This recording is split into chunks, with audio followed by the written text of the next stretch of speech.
Blackpink akan mengerjakan tugas kelompok dari mata kuliah Psikolog Perkembangan Anak dengan dosen pengampu Ibu Ernawati, MSI. Kami dari kampus STAI Miftahul Huda Pembangunan Subang dari Prodi PGRI semester 4, dan saya di sini akan memperkenalkan terlebih dahulu teman-teman saya dari grup Blackpink. Dari sebelah kanan saya ada Mayrina Nusatita, saya Dimas Rosadi, sebelah kiri saya ada Saya Azman Yama, saya Hajida Lestari, saya Mufadila.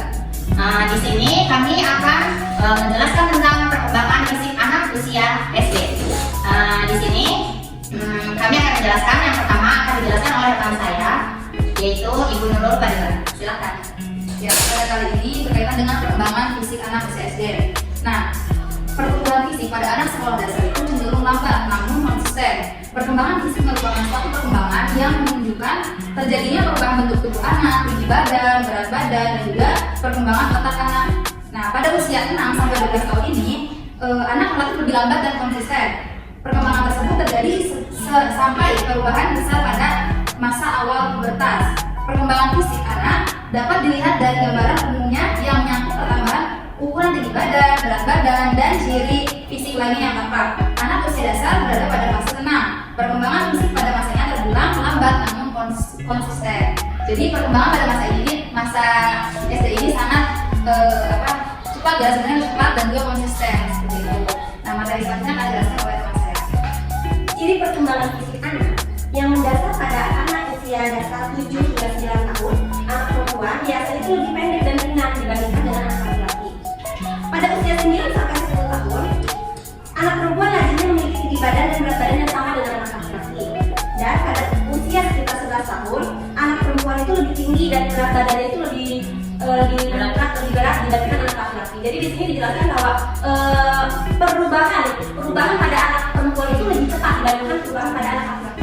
Selanjutnya, jadi ada masa usia dasar berlangsung dari 6 tahun sampai mencapai masa pubertas, yaitu untuk anak perempuan sampai usia 11 tahun dan untuk anak laki-laki 11 tahun.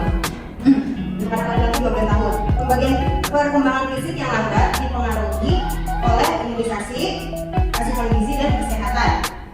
Keterampilan anak pada masa akhir dibagi ke dalam 4 bagian, yaitu keterampilan normal sosial, keterampilan genetik, dan yang terakhir keterampilan bermain. Untuk selanjutnya, perkembangan fisik anak usia dasar akan menentukan perilakunya sehari-hari. Jadi fisik anak itu bisa menentukan secara langsung ataupun tidak langsung terhadap perilakunya dalam kegiatan sehari-hari. Selanjutnya, pertumbuhan fisik seorang anak akan menentukan terhadap keterampilan gerak anak dan juga bisa menentukan gerak anak. Jadi kalau anaknya itu sedang perkembangannya lebih cepat, maka perkembangan di dalam mempengaruhi terhadap cara pandang kepada dirinya juga bisa ternyata saya sudah gede, ternyata saya udah bertenaga. Itu cara pandang anak SD, usia SD dari 6 sampai 12 tahun itu bisa mengerti hal-hal seperti itu, dan juga bisa mengerti sudut pandang kepada orang lain, kepada dirinya dan juga pada orang lain. Memahami bahwa orang itu sudah seperti saya, sudah kuat, bisa misalnya membawa beban misalkan 10 kilo atau bagaimana atau selanjutnya. Nah itu dari anak usia 6 sampai 12 tahun. Namun pertumbuhan fisik anak dapat dikategorikan perkembangannya teratur. Nah, dari usia 6 sampai 12 tahun teratur terus ada lonjakan seperti masa puber kasar misalnya. Nah itu teratur terus sampai usia 20 tahun. Namun sering terjadi pula keanekaragaman perkembangan yang berbeda-beda di setiap waktunya, Tapi ini ada hal-hal juga yang kadang dalam segi perkembangan itu berbeda dengan hasilnya pada umumnya anak didikan yang pada umumnya sih sama, tapi ada 1-2 anak yang maksudnya berbeda dengan seumurannya. Terus selanjutnya, ukuran bentuk tubuh yang diwariskan secara genetik dapat mempengaruhi lajunya perkembangan. Jadi secara garis genetik itu bisa membuat anak itu, misalnya ayahnya orang kuat, bisa jadi nanti anaknya bisa menjadi orang kuat lagi, sudah bertenaga seperti itu. Dan selanjutnya, anak yang memiliki tubuh kekar dalam perkembangan fisik. Biasanya tumbuh secara cepat, sedangkan dengan anak yang ukurannya tubuhnya kecil atau sedang biasanya memiliki kelambatan dan perkembangannya seperti itu. Nah, silakan dilanjut untuk selanjutnya pada rekan saya. Dilanjut dengan karakteristik anak sekolah SD atau sekolah dasar yang berkaitan aktivitas umumnya.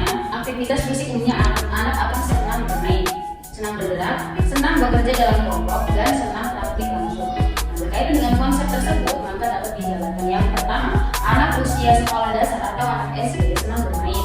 Seorang pendidik diharuskan paham dengan perkembangan anak. Nah, memberikan aktivitas fisik dengan model pembelajaran yang menyenangkan sehingga siswa mampu merasakan kesenangan seperti bermain ketika dalam kegiatan belajar. Yang kedua, anak usia sekolah dasar senang bergerak.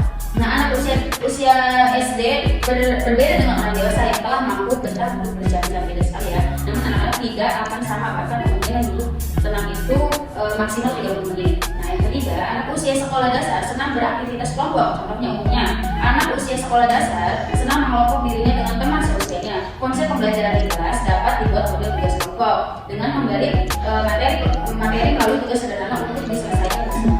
Nah, yang keempat, anak usia sekolah dasar senang praktik langsung. Anak usia sekolah dasar senang melakukan kegiatan secara dipraktikkan langsung.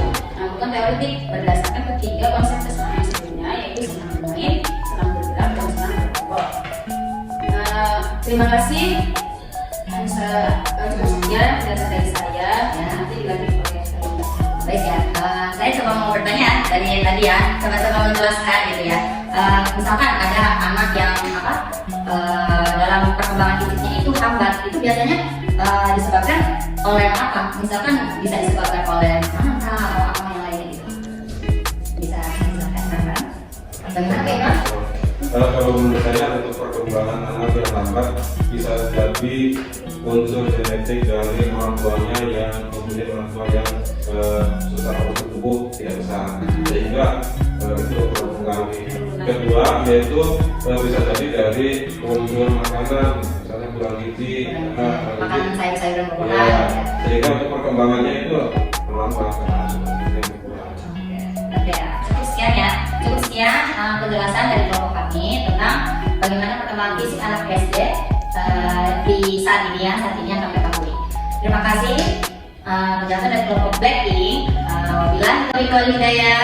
Wassalamualaikum warahmatullahi wabarakatuh.